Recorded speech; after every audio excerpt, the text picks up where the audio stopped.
Jeff Bezos, the founder of Amazon and one of the world's richest men, has married the former journalist Lauren Sánchez in Venice. What does a $50 million wedding actually buy you? Love, legacy, or just a spotlight? On a private island in Italy, under the gaze of Vogue, in a sky filled with private jets, Jeff Bezos and Lauren Sánchez didn't just say I do. They launched a full-blown performance. Jeff Bezos and Lauren Sánchez's recent $50 million wedding in Venice has been making waves, and not for reasons you might expect.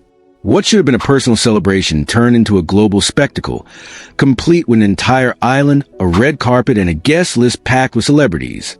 But rather than being admired for its luxury, the event has drawn criticism for being over-the-top, tone-deaf, and carefully engineered to boost their public image. From the start, it felt more like a PR stunt than a heartfelt union. Lauren Sánchez, who many say has been chasing fame for years, seemed to be using this wedding to launch her celebrity era. In the days leading up to the ceremony, she quietly wiped her Instagram clean, deleting old posts and leaving only 2 polished, promotional-looking photos. That move, combined with her sudden appearance on the cover of Vogue, has raised eyebrows about her true motivations. The wedding seemed less about love and more about image, optics, and power plays, trying to position the newlyweds as American royalty. The visuals of the event didn't help.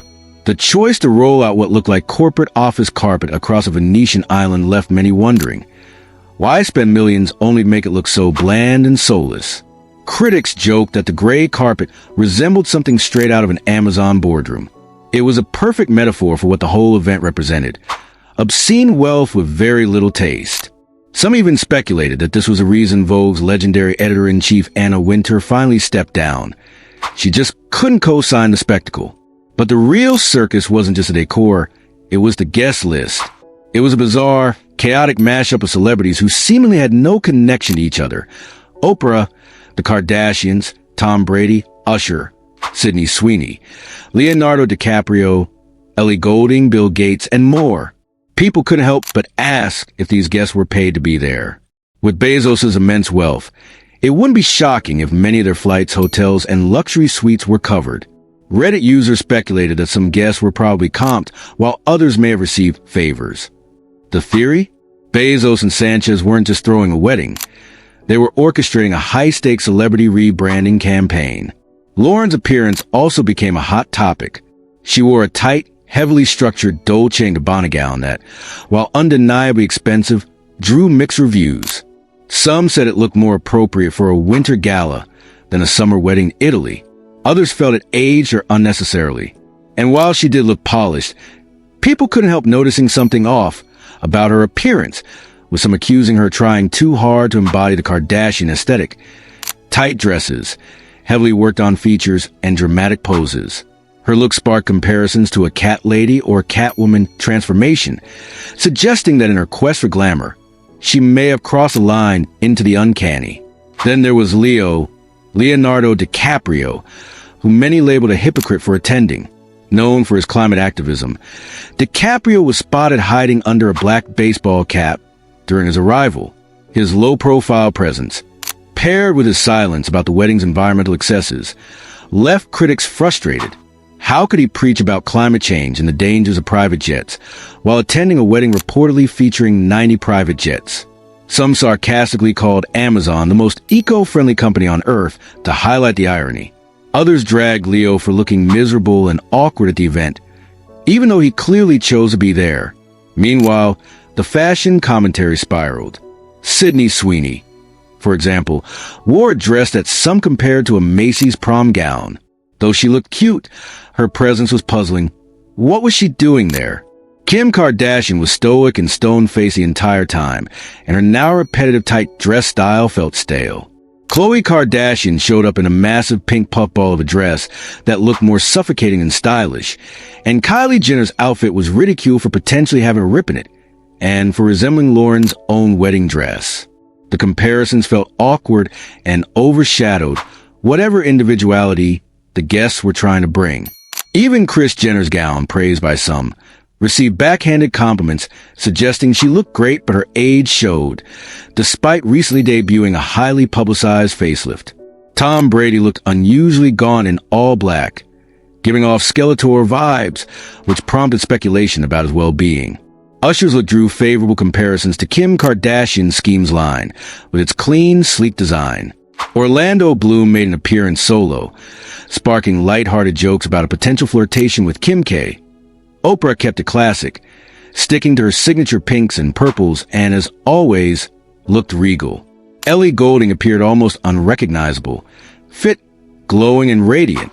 But again, no one could explain how or why these particular people ended up in the same room.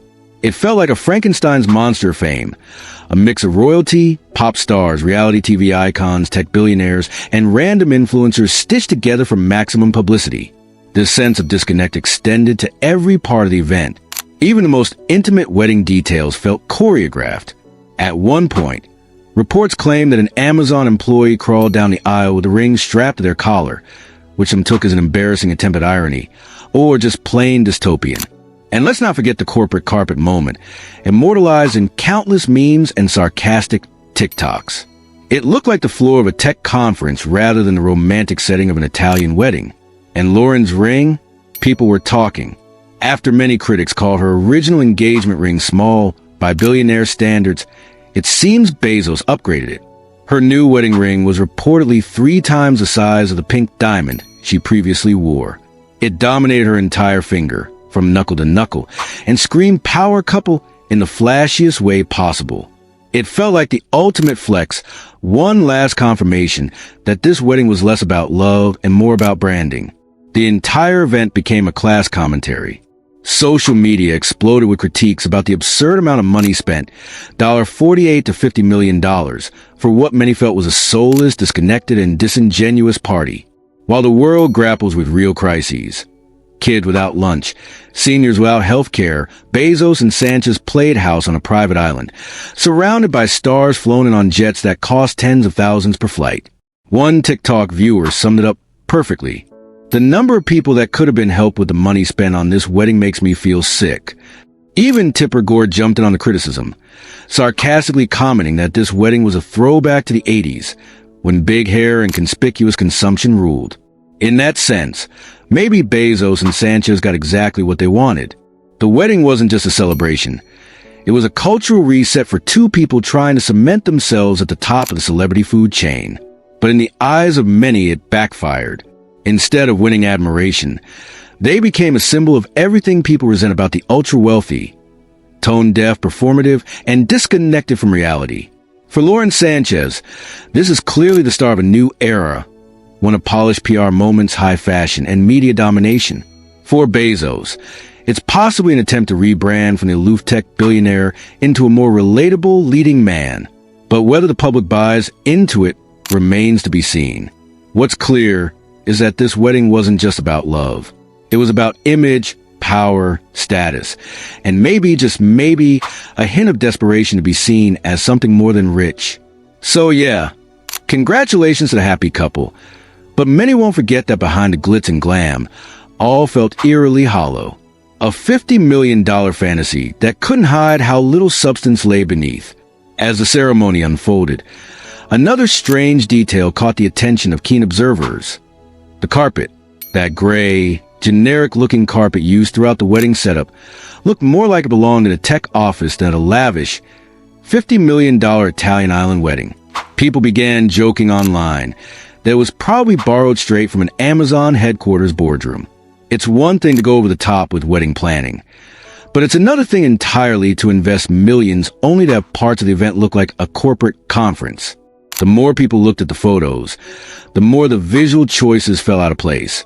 Like Bezos and Sánchez were trying to manufacture elegance without having a grasp on what authentic style really looks like. Lauren, for her part, seemed laser-focused on image control. She had wiped her Instagram account just before the big day, leaving only 2 hyper-polished posts after the wedding, signaling a rebranding strategy. It felt like she was trying to shed her past and step into this new celebrity royalty persona. That vibe was only reinforced when Vogue magazine published a feature on her wedding look. With Lauren front and center, no Jeff Bezos in sight. It was a solo bride moment, and while she did look undeniably glamorous, it also raised eyebrows. Was this wedding really about love, or was it just a publicity vehicle? There's also the curious timing of Anna Wintour stepping down from Vogue just before Lauren landed the cover. Some speculate it was related. Perhaps Anna wasn't comfortable endorsing such a showy spectacle as a high-fashion moment. Maybe she saw through the orchestrated hype and opted out before it could tarnish her legacy. Whether that's true or not, it underscores the way many insiders see the whole event. Flashy, calculated, and hollow beneath the surface. When it came to the guests, things got even stranger. It wasn't just that they were famous. It was the randomness of the combinations. There were moguls, musicians, fashion influencers, tech billionaires, reality TV stars, and actors all crammed together on this remote island in Venice. It didn't feel like a group of close friends or people who had natural relationships with the couple. Instead, it looked like a Hollywood casting call for elite wedding guests, with a little bit of everything tossed into mix for maximum media coverage.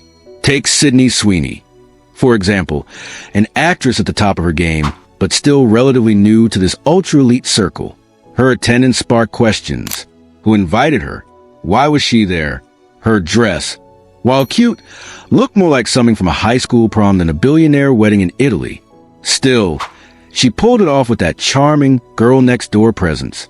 It wasn't just Sydney. You had Oprah mingling with the Kardashians, Usher chatting with Tom Brady, and Leonardo DiCaprio sulking the corner, barely recognizable in his black baseball cap pulled low over his face. Leo's presence in particular caused a stir. He's known for preaching about climate change and sustainability. So what was he doing partying it up at an event that involved 90 private jets and enough carbon emissions to fuel a small city? He didn't look comfortable, and his hat became a running joke. Some fans accuse him of being a hypocrite. If you're going to attend an event with such a massive environmental footprint, at least show your face and own it. Instead, he ducked cameras and drew even more attention for being awkward. Even Tom Brady's appearance sparked concern. Clad in a sharp black tux, he looked sleek but also strangely somber, like something was weighing him down. His recent personal upheavals might have been playing a role, but the all-black look didn't help lighten the mood. Meanwhile, Usher showed up giving total Schemes energy. His outfit was smooth, fitted, and modern, and he pulled it off effortlessly. Still, it was unclear why he was there in the first place, other than to boost the event's cultural cachet. Kim Kardashian was another topic of conversation. She looked miserable the entire time. No smile, no energy, just stone-faced and distant. Maybe she was over the spectacle or annoyed by the cameras. But her demeanor stood in stark contrast to Khloe, who seemed to be having a much better time. Khloe's giant pink dress was over the top, even by her standards, but she owned it.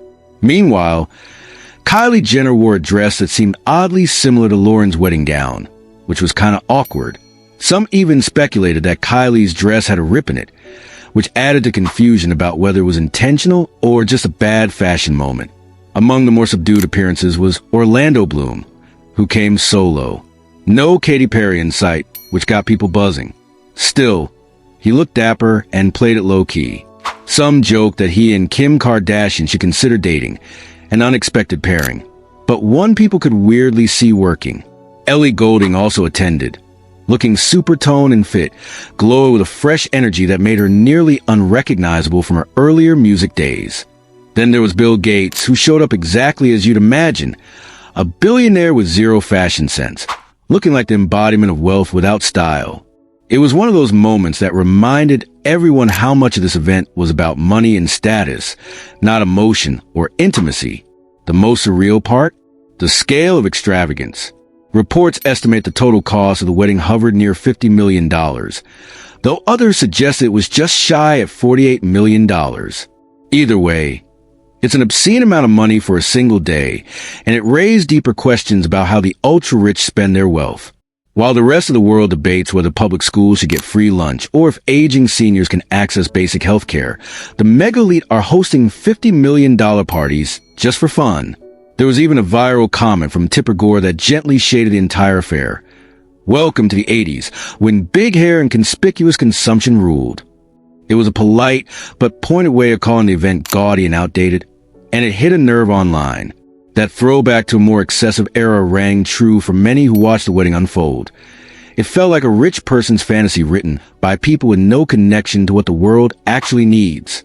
Even the engagement and wedding rings became a topic of discussion. Initially, Lauren's engagement ring was mocked for being relatively small, given Bezos' immense fortune. That didn't last long. Just days after tying the knot, she showed off a new wedding ring so massive it dwarfed the pink diamond from the engagement. This rock stretched knuckle to knuckle, a giant step up in size and spectacle. There was no wedding band. It was a wedding statement, part of Lauren's clear pivot to a hyper-elite, hyper-visible celebrity life. One of the wildest moments was a rumor that someone had to crawl down the aisle dressed as an Amazon worker to deliver the rings, satirical, but believable given the corporate vibe of the event. And that infamous gray carpet? It made another appearance in Lauren's post-wedding press rollout, reinforcing the idea that this was more of a staged event than an organic, heartfelt celebration. In truth, this whole wedding seemed like the couple's audition for American royalty. But unlike the Kennedys or even the Obamas, families known for their charm, intelligence, and sense of service, Bezos and Sánchez came off as moneyed and media-thirsty. They have the wealth, sure, but not the mystique. And that's why it all fell off. This was less about two people in love, and more about two people desperate to be seen, to be known, and to cement themselves in the public consciousness as something larger than life. People online were not shy about calling it out. One user said they want to be American royalty so bad, and it echoed loudly. Another person noted, all that money and not a drop of taste. And perhaps most damning of all, someone summed it up with a comment that's hard to forget. This was a corporate wedding disguised as a love story. By the end of it all, the event had morphed into a media circus. Cameras were everywhere, and it was clear that most of the coverage had been prearranged. Photographers knew exactly where to stand. Paparazzi were somehow allowed close enough to grab high-quality shots without causing chaos. The whole thing screamed planned exposure. Even the spontaneous-looking photos felt filtered, curated, and processed for maximum media mileage. Still, we have to give credit where it's due. Lauren's body looked incredible in her gown. She clearly put in the effort to present a certain kind of aesthetic, and she nailed it. The dress, custom made by Dolce & Gabbana, clung to every curve, and the craftsmanship was evident. But again, the sleeves, the heaviness of the design, and the wintry vibe made it feel more like a December gala than a summer wedding in Italy. As for people in the background, well, the staff in the now infamous photo looked ready to leave. They stood silently, awkwardly, waiting for their cue to exit, while Lauren posed solo. It was an image that symbolized everything wrong with the event. A stark display of wealth and privilege, with a handful of underpaid, overworked staff just barely out of frame. Despite all of this, the PR machine rolled on. The guest list, the photos, the Vogue cover, the Instagram posts, all part of a larger strategy to shape public perception. Whether they succeeded is up for debate. But one thing is certain, they got everyone talking. And talk they did. Reddit threads exploded with theories. Twitter was flooded with memes. TikTok influencers broke down the event frame by frame. And YouTube commentary channels like No Filter cashed in on the drama, racking up views with hot takes and behind-the-scenes gossip. One viral comment summed up the public sentiment perfectly. The number of people who could have been helped with the money spent on this wedding makes me feel sick. That's the deeper issue here. It's not just that the wedding was extravagant. It's that it highlighted how out of touch the ultra-wealthy can be. While the rest of the world faces inflation, environmental collapse, social unrest, and growing inequality, Jeff Bezos and Lauren Sánchez threw themselves a luxury spectacle that only reinforced the divide between the rich and the rest of us. In the end, Jeff and Lauren's $50 million wedding wasn't just an event, it was a message. A carefully choreographed spectacle that revealed how the ultra-rich celebrate not intimacy, but influence. It raised more eyebrows than champagne glasses, turning a private moment into a public theater of wealth, status, and ambition. And whether you saw it as glamorous or grotesque, one thing's clear. This wasn't a love story in the traditional sense. It was branding at its most expensive. If this kind of storytelling pulls you in, hit that like button, drop your take in the comments. Was it iconic or just tone deaf? And make sure you're subscribed.